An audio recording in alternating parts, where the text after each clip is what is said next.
Don't whatever you do tell Lord Vader, but I am a double agent. Hello there, I am Richie Stormtrooper, welcome. As you will notice, today we are not looking at a Stormtrooper costume, but rather we're looking at the Rebel X-Wing pilot from episode 4.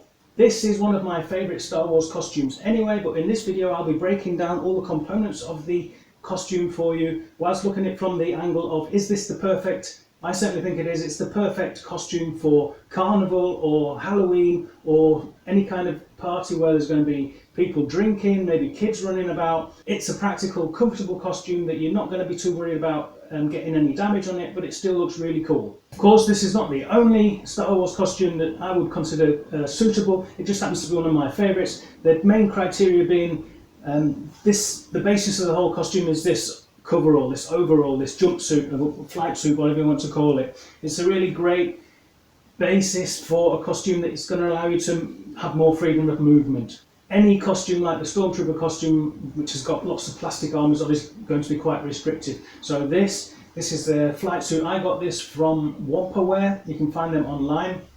If I was making this costume new nowadays, it's been a while since I made this costume, I would probably go and look at Imperial boots, check them out online, or just get the whole costume from RS Props. Imperial boots work with RS Prop Masters also. RS Prop Masters do a great helmet that do the plastic parts. They'll do a full costume for you if you don't want to build it yourself and get all the components. But this flight suit then is the perfect basis because it's a worker's overall, it's a pilot's overall. If you're like me, you like the used Star Wars look, the used Star Wars universe look, you're going to be spending time weathering this anyway. This is, I don't know how it comes across on camera, but I spent quite a bit of time with acrylic paint weathering that so that it looks like it's, you know, oil and dirt from the workshop or from just flying the X-Wing or whatever, doing repairs. So it's not going to matter if you're going to get any real dirt on this, it's fine. It's meant to look used, right? Second component that's really great for this kind of thing, this is your boots. These boots are German Army surplus boots. There are a lot of very similar boots around. These are the actual exact model that were used in the movie. A couple of things to look out for. There are similar ones that are just fine if you're not an absolute total accuracy nut, but these ones, I think they were, these are Navy boots. The current German Navy aren't making these boots anymore, so you do have to dig around, but you still can get them online on eBay, especially here in Germany, of course. They have a profiled rubber, softer sole. They're not the ones with the clunky metal heel. They do normally originally come with like a little metal plaque on the front here, on the toe, like a toe cap, but that was unscrewed and removed for most of the characters in the movie. You can just see the recess where it was left behind. And this is also important, the buckle at the top. I'll show a photo from behind the scenes that shows pretty much that these boots have been identified as the correct ones. Now, this is of course not the only costume that has these components in common. Stuff like the Imperial pilot, the TIE Fighter pilot has exactly the same boots. The basic design of the flight suit is the same. And one of the most comfortable costumes, Imperial costumes, is the Imperial crew, which is basically a stripped down pilot costume with just an officer's hat, same boots. So that would be another good option. Those are my boots then, and as you will have seen, I started off, I already had on my belt. This is a thick webbing belt. There's a very specific buckle on it on there, and it has these little kind of ammunition pods, little slots to put in these aluminium slugs. The other thing I also already have in my flight suit is the compad, a white compad painted in this kind of design. Now this is actually a resin piece that I picked up way back when, but I've actually upgraded this one. I still have to upgrade this. I have an ABS compad. This is from Trooper Master. This seems to have been the original material. Rather than having to paint this white, this was the original material used. It's a lot lighter also. This is quite heavy, quite clunky. So at some point I will paint this and update that, but for now this is fine. My flight suit also features these pockets for my coat cylinders. Now there's usually about 3 of these. They do vary in number, but 3 is a kind of typical number, so I'm going to go with 3. You can have these sewn in to the pocket, which is probably a good idea if you're planning on going to a raucous party, carnival, as I say, Halloween or whatever, to sew these in permanently, or of course just leave them at home. If it's not a Canon event, the less little bits and bobs, little greeblies that you have to lose, the better, but they do kind of finish off the look there.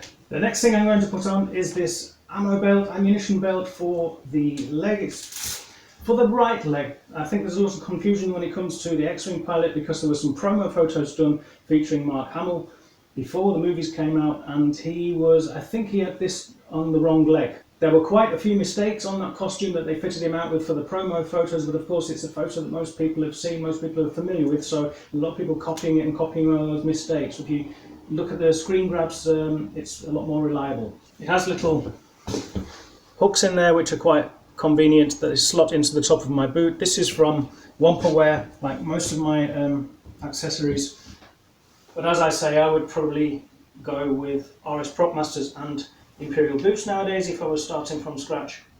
Next thing to go with will be my Flak vest.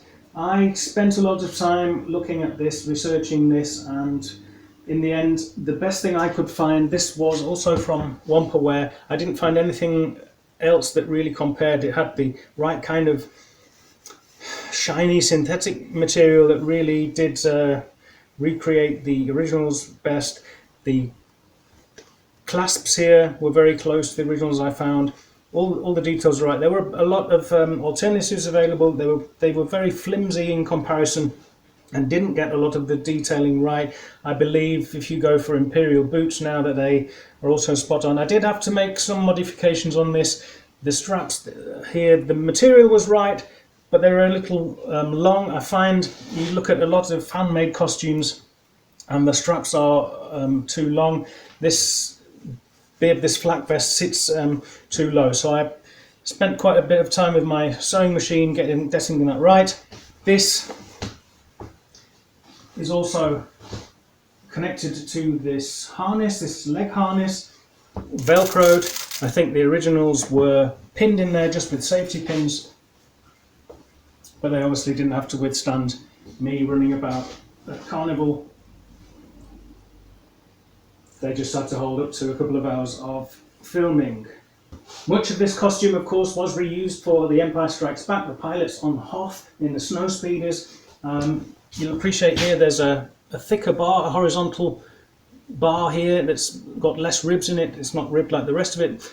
They turned these Flak vests round when they came to film in Empire Strikes Back, and they wore this part to the back. Also, another great thing about this costume, if you're thinking about using it for Halloween or Carnival or outdoor events where it's going to be cold, it certainly gets cold around here during Carnival time, the end of February, beginning of March. This year it's the end of February, so it's definitely chilly.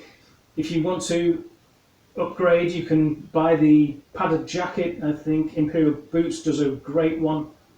I know Novos did have one in the range, but I would certainly advise you to keep well away from a Novos if you don't want to spend a lot of money and receive nothing at all. So you can go a step further, buy the padded jacket from Imperial Boots and make this into a completely perfect winter costume.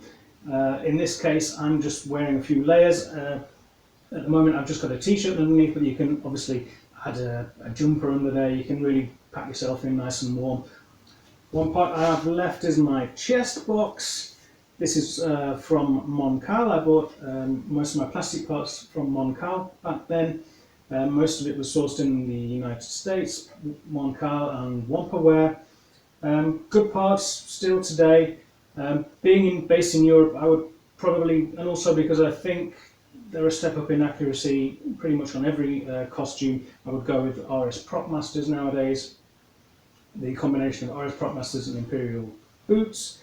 You can get the whole lot directly from RS Prop Masters or from Imperial Boots direct. But this is fine. The greeblies are good. The basic layout is fine. The little plumbing connections here, I think these are a little bit off. They're not exactly the same as what we used in the movies. Maybe the RS Prop Masters stuff is better. I imagine it is. Maybe one day I'll upgrade. But this is fine for now. Again, this is one detail I've seen which is people don't pay enough attention to detail. They wear this far too low, like the flak vest. I spent quite a lot of time trimming these straps to the right level to get them sort of this height. This is kind of, the top part is flush with this bigger bar here. The top part I found on most of the Troopers was kind of round flush with this bigger bar on the flak vest, and the bottom kind of with the bottom edge of the flak vest. You don't want it hanging down too low.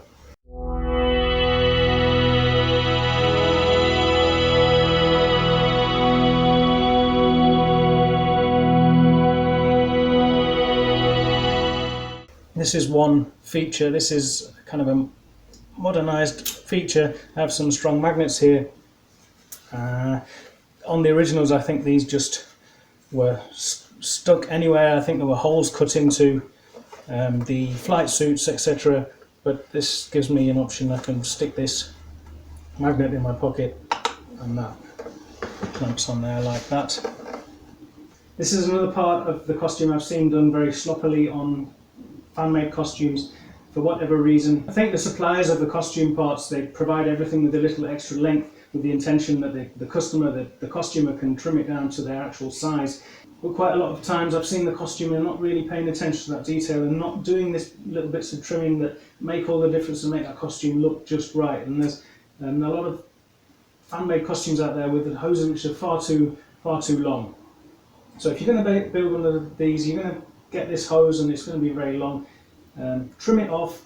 It all pushes into here, into the chest box. Trim it off to the right size. It only wants to dangle down. If you look at the original screenshot, sort of at the height of your belt, I find that's the ideal look.